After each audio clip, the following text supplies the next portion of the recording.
Salut à toutes et à tous, on se retrouve aujourd'hui pour un montage tuto, montage des rigs. Je vais prendre le fil, l'hameçon, je vais faire une boucle avec mon fil. Je vais venir passer l'hameçon derrière cette boucle. Je vais faire des tours en gardant bien l'excédent. Vous voyez là l'excédent de fil. Je fais bien des tours autour de ça. Je vais faire 4-5 tours à peu près.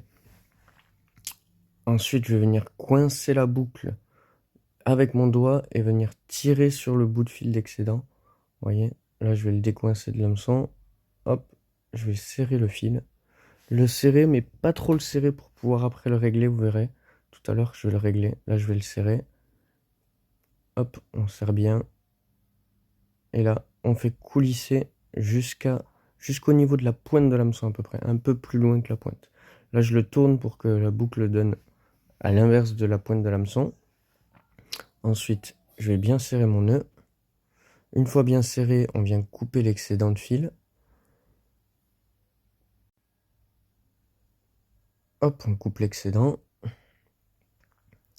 Ensuite, on prend le bout de fil qui nous reste. On vient y placer soit un micro-émorillon. Là, je vais mettre un micro-émorillon parce que c'est pour un bonhomme de neige. Sinon, vous pouvez mettre une vrille, ce que vous voulez pour venir écher votre hameçon. On vient passer le fil toujours dans le sens vers la pointe de l'hameçon. Voilà. Et là, après, on va régler notre dérigue.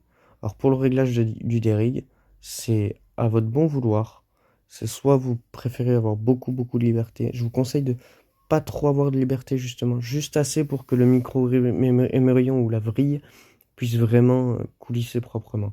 Ensuite, on vient faire 4-5 tours pareil autour de la lampe de l'hameçon. Et on vient replacer le fil par le même endroit qu'on l'a placé.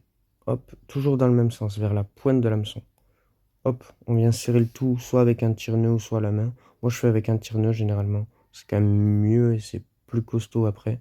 Et voilà, le montage des rigs est fini. Vous voyez, vous pouvez continuer à coulisser après. Vous pouvez régler après comme vous voulez. C'est pour ça que laissez un peu de marge quand même pour pouvoir régler après par la suite. Ensuite, après ça, je viens tester la pointe de l'hameçon. Vous voyez là. Hop, si l'hameçon se retourne, voilà, il vient piquer la bouche du poisson à l'aspiration. J'espère que ce tuto vous aura plu et servi. N'hésitez pas à vous abonner.